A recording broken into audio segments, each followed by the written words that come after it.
검찰이 오늘 전격적으로 오세훈의 후원자로 알려졌던 김한정 씨의 사무실 등등을 압수수색했습니다. 서울중앙지검이 명태균 게이트 관련해서 수사하는 가운데 강제 수사를 하는 첫 사례가 오세훈이라는 점에 대해서 유의미한 것 같습니다.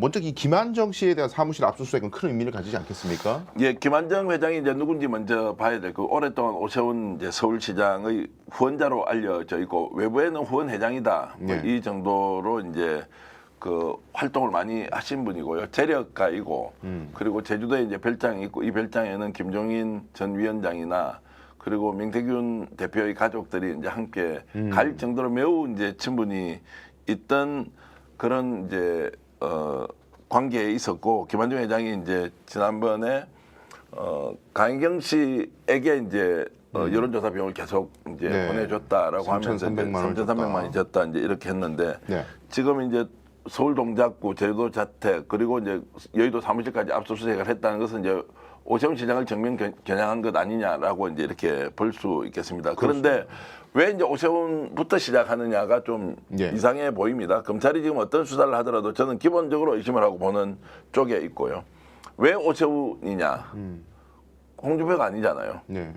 그래서 바로 딱 드는 생각은 이게 결국 한동훈의 출판기념회와 연관이 있는 거 아니냐? 그래서 한동훈과 오세훈이 서로 약간 비슷한 이미지로 정책 색깔이 있기 때문에 네. 지금 대선 가도에서 오세훈부터 먼저 치는 것 아니냐라고 이제 의심을 하기에 충분하고요. 네. 그 과정에서 이제 어떤 새로운 증거가 나올지 모르겠고 또한 이제 김한정 회장이 실제로 이제 소환 압수수색을 받았으면 당연히 이제 그게 소환이 될 거 아닙니까? 예. 이제 어떤 대답을 할 거냐? 첫 번째 이 돈이 오세훈 시장이 아는데 알고 있는데 인지하고 있었다 없었다 이게 매우 중요한 거 맞죠, 변호사님? 그렇습니다. 예. 이게 이제 알고 있는데 줬다고 하면 정치자금법에 실제로 공모자가 되는 것 아닙니까? 그렇습니다. 예. 근데 모르고 주면은 이거는 죄가 안 됩니까? 그러니까 오세훈의 관여 전혀 없이 예. 김 회장 개인적으로 그냥 도우려는 마음에 내가 알아서 내 사비 털어서 한 거지 오세훈은 아예 몰랐다 이래버리면 정치자금법 위반 자체가 성립이 안 되는 거죠. 근데 그 예. 여론조사 결과를 그러면 보고했다면 어떻게 됩니까? 보고했다면 공모의 의혹이 짙어지는 거고 근데 그 이전에 왜 이 돈을 들여가지고 오세훈이 시키지도 않은 거를 자기 사비를 털어서 미공표 여론조사를 하느냐 이 자체가 설명이 안 되는 거죠. 그러니까 이제 상식적으로 보면 이것은 오세훈 시장을 위해서 돈을 준 것이고 그 줬다는 것을 후원자는 오 시장이 알도록 하는 게 맞습니까? 모르도록 하는 게 맞습니까? 알아야 맞죠. 그러니까요. 이제 그런 범위 안에서 이제 수사가 이루어질 텐데 예. 제가 주목하는 것은 이제 김한정 회장이 이제 어느 정도 이 부분에 대해서 진실을 얘기할 것이냐. 내가 혼자 다 덮어쓰는 쪽으로 선택할 것이냐. 네. 아니면 실제로 오세훈 시장과 연관이 있다라고 진술하면서 오 시장을 위해서 도왔고 이 내용을 오 시장이 알고 있었다라고 이제 할 것인지 매우 저는 주목이 되고요. 예. 아마도 이제 사업을 하는 사람이기 때문에 혼자 덮어쓰고 가려고 하는 경향이 강한데 주위에 있는 사람들한테는 오세훈 시장이 최근에 김한정 회장과 그렇게 가까운 사이도 아니고 자기가 좋아서 뭐 후원을 했던 사람 정도로 예. 관계가 유지됐다라는 얘기를 듣고는 상당히 불만이 있었다라는 예. 걸 제가 취재 과정에서 이제 들었기 때문에 훨씬 더 많은 이야기가 나올 가능성이 없지는 않다. 예. 그렇게 보면은 오세훈 시장과 관련된 일종의 사건들이 폭로가 될 여지도 여전히 남아 있기 때문에 예.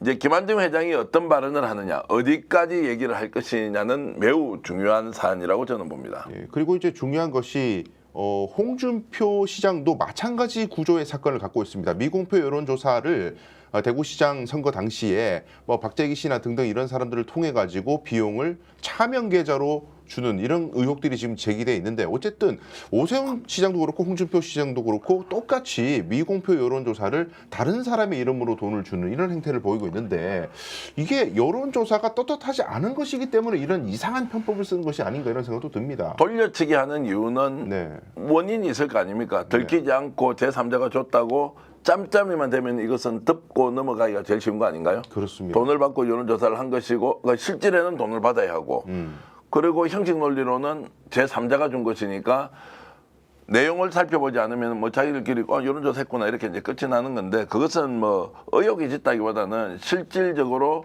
돈이 오가는 경로를 예. 그렇게 좀 이제 부옇게 만들어 놓는 효과를 노리는 것이지만 실질적으로는 이제 그 출마했던 단체장 후보와 직접적인 연관이 있다고 이제 저는 봅니다. 마지막으로 이야기 좀 하고 싶은데요. 지금 김한정 회장이 최근에 보였던 이제 여러 가지 이제 본인의 행동 패턴 이런 걸 보면 기억나시는지 모르겠지만 강희경 씨가 공익 제보를 하기 전에 보도가 되었을 때 최초의 9월 5일 날 2024년 9월 5일 날 보도가 처음으로 뉴스토마토에 되지 않습니까? 그 이후에는 굉장히 친근하고 친밀하게 김한정 회장이 강혜경 국장에게 전화를 해서 상황이 네. 어떤지를 계속 질의응답을 하듯이 이렇게 친밀하게 얘기를 합니다. 그리고 어느 날 강혜경 씨가 공익 제보자로 스펙스에 나와서 예. 이제 일종의 얼굴을 드러내고 폭로하고 난 뒤부터는 연락이 끊겼다가 강희경 씨가 굉장히 경제적으로 어려움이 있어서 김한정 회장에 돈 1,000만 원만 좀 빌려달라고 생계 문제 때문에 요청을 하니까 김한정 회장이 이걸 가지고 바로 강희경 씨가 돈 때문에 결국 거짓 폭로를 했다는 식으로 또 언론에 알려버려서 강희경 씨가 굉장히 곤란한 지경에 빠졌던 적이 있습니다. 그렇습니다. 그러면 김한정 회장은 순수하게 무엇을 어떻게 했다기보다는 상황에 따라서 본인의 생각을 바꾸고 행동할 수 있는 사람이어서 이번 오세훈 시장과 관련된 검찰 수사가 본격적으로 이루어지면서 본인의 태도가 여전히 유동적이다라고 저는 보면서 어떤 발언을 하는지 어떤 범위까지 진실을 밝힐지는 좀 더 신중하게 우리가 지켜볼 필요가 있다고 말씀드리겠습니다.